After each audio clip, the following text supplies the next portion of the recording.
I have no idea why I volunteered for the midnight shift. The extra 40 cents per hour wasn't really worth it.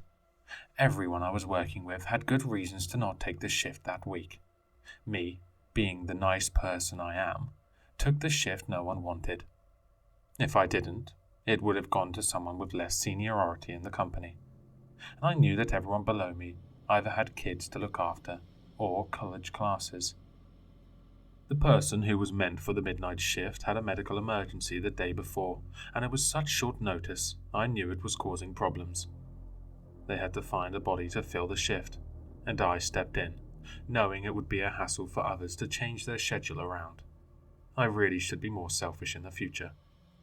My job was out of the town I lived in.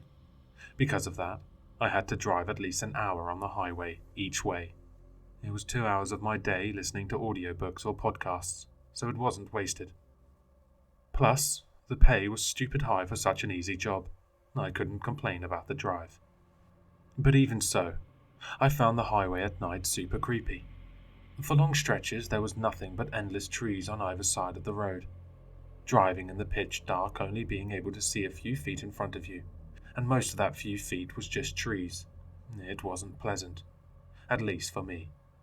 I watched The Blair Witch far too young. I know it's not a scary movie for anyone else, but seeing trees at night time? No thank you. But somehow my kindness outshone my fear of the woods. I was driving in my shift around 11:30 p.m. I needed to speed if I would make it to work by midnight. But I saw something that I could not ignore. On the side of the road, I saw a car pulled over and the driver's side door open. I didn't see anyone around the car as I came up on it. I saw the car was a taxi, and that it gave off some red flags. A few months ago, my car needed to be taken in for some work. I hitched a ride with a coworker, and we got to talking just how expensive it would have been if I got a taxi or an Uber to work for even one night. I didn't even want to think about how much it would cost if the taxi went by the meter. I had heard that sometimes they do a flat rate between cities, but once you're off the highway, the meter starts. I never bothered to find out if that was true. Seeing a taxi on the highway was weird enough. Seeing a taxi on the side of the highway, top light on and the door open with no one around, was super weird. I think anyone would think that. But I may be the only person to pull over and see what was going on. I was already going to be late for work, but I knew it would bother me if I didn't at least check to see if someone needed help. I pulled over, but I already passed the taxi when I decided to stop. Instead of backing up, I just got out of my car, taking my cell phone and flashlight with me out of the trunk. This could be some sort of scam, a way to get people to pull over, to be robbed, but I honestly never heard of that happening. Like, ever. At least not where I lived. And my flashlight weighed at least 5 pounds. I could get a good hit into someone and just make a run for it. Kicking up dust as I walked over, I could tell something was very wrong, even before I reached the car. I hadn't noticed before, but one of the back doors was open as well. I already had my phone out and dialed trying to get help on the way, but only got static, which I thought was also very weird. I've never had issues with signal out on the highway. My phone connected to my car. It would read text whilst I was driving. A signal had never been an issue before. I think any normal person would have just left, but I guess I'm stupid. I looked inside the car looking for anyone or anything that could explain why the car was just sitting there. My stomach dropped when I saw some red. I knew was blood over the driver's seat.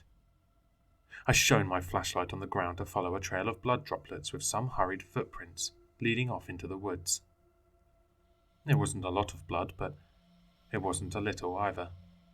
Someone was hurt, but it was hard to tell how badly. I looked in the back of the taxi, trying to find a weapon, but I didn't touch the car. I just leaned over, trying to get a good look inside. The window of the rear door that was open had been smashed. Glass littered the back seat and spilled onto the ground outside of the taxi. Something had happened, and I still couldn't get my phone to work. That was when I heard it. A scream. A man screaming for help from inside the woods. He sounded close enough for me to reach him. After everything I had seen and now heard, I really should have ditched the whole thing. But, like I said, I'm stupid. "Stay there," I shouted back.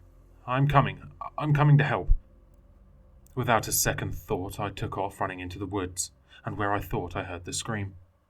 And it honestly was my worst nightmare. In the woods at night is so unsettling. I didn't know how people go camping. My flashlight was bulky and had a good beam of light, but it could only go so far into the woods. The darkness where my light could not reach made my palms sweat.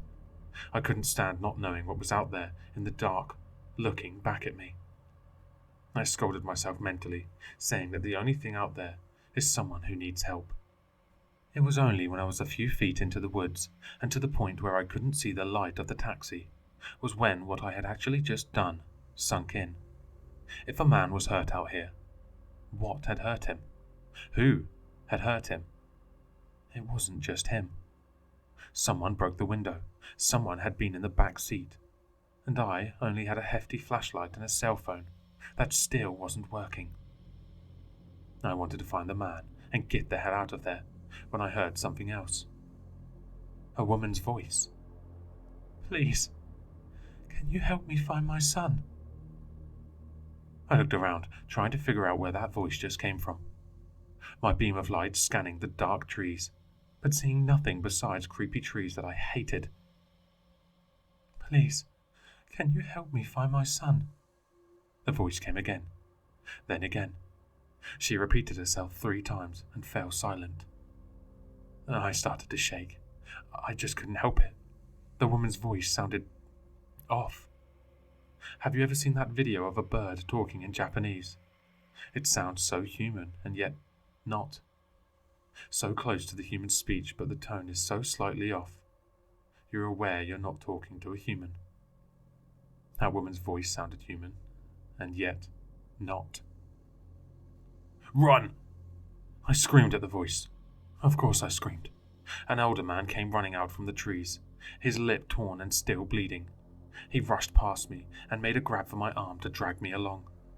He missed, but didn't even pause in running to try again.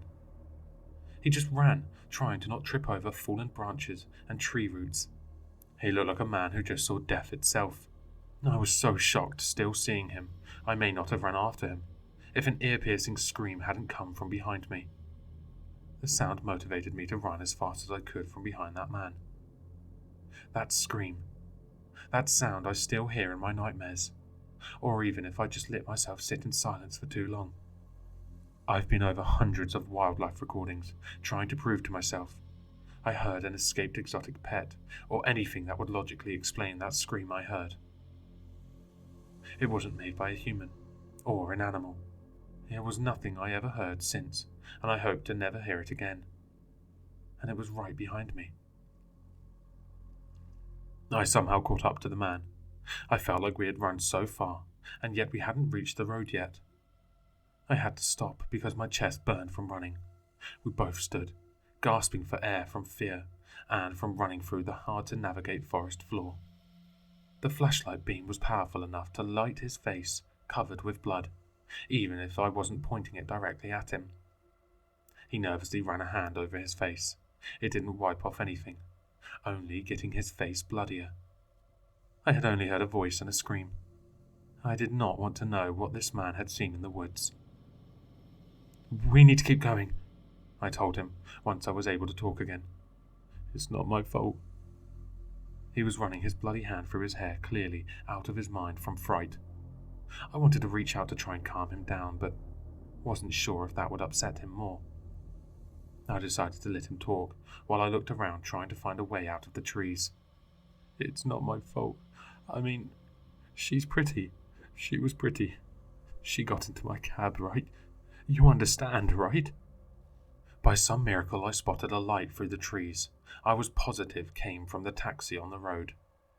I was just about to tell the man we needed to walk in that direction, but what he was saying made me stop. I had never been so afraid in my life being in those woods, but I still stopped to look over at him. "What are you talking about?" I asked, slowly. "Girls like that don't mean no," right? If they're so nice like that, and smile at you like that, and they want it, right? I didn't even do anything. I just parked. I didn't even get in the back seat. She was the one who leaned over. Damn bitch bit my lips off. She was the one who wanted it.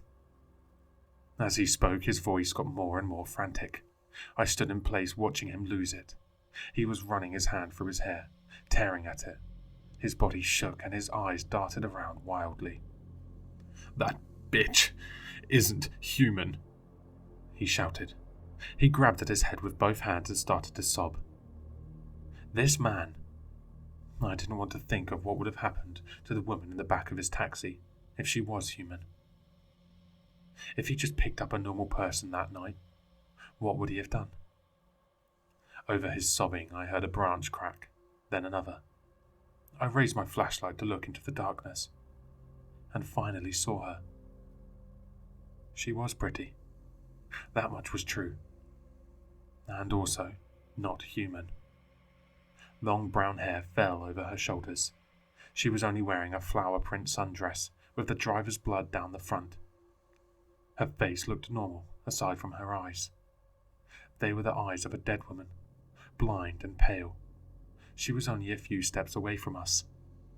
The sobbing man hadn't noticed her creep up behind him. She stood in the beam of the flashlight, almost curious what I would do. I did something I never expected of myself. While keeping the flashlight on the woman, I took a step back. Then another. The taxi driver was in so much distress, he didn't notice me slowly backing away from him. It was only when I was a decent distance away from them, when the driver finally raised his head. I saw the horror on his face when he noticed I was now so far away from him. Almost in slow motion, I watched as he reached out a hand for me, and at the same time, the woman take him. Her mouth ripped open, causing her head to look like a demonic Pez toy. With her hands suddenly long claws, she grabbed his shoulder and latched onto his neck. Her eyes stayed on me the entire time. Blood soaked the front of the driver's shirt before he could even scream. The woman never took her dead eyes off me as she tore flesh away from the man. I did not stay around to see her rip him apart. I turned and ran as fast as I could towards the light coming from the taxi. I got out of the woods without being followed. I kept running to my car and flew in. My hands were shaking too much to even start the damn thing. On reflex, I checked my phone. I saw I had signal, and without any delay, I called the police. I don't know why I stayed in my car, or why I didn't just leave after reporting my story. Even in my state, I knew I couldn't tell the truth.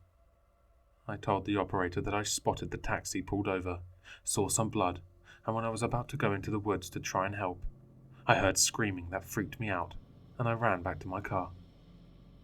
Even after the cops showed up, they just took my story again, and my info, and then dismissed me. I was very late for work, but after telling my bosses a very abridged version of the night's events, they forgave me. I still have trouble sleeping. I no longer do midnight shifts, and I hate driving along the highway before the sun comes up on my early morning shifts. I looked up the case but didn't find much details. They only found blood from the driver, but enough for them to be positive he was dead. I was not a suspect, even though I found the car. I looked up the driver's name once I found it out and saw he had assaulted other women before. He had just been released and wasn't even a real taxi driver. They had no idea where he'd gotten the taxi from, but the police were sure he was using it to hunt other women. A bit of information about the case that made it impossible to sleep at night was who the woman was. They found her DNA on the broken window. The thing was, she had disappeared 3 years ago and was assumed dead. She had gone missing in the woods with her son. Maybe I should get a new job, one much closer to home. Hello listeners, if you enjoyed this story, please check out the author in the description for more content. leave a like, comment, and subscribe for more sinister readings.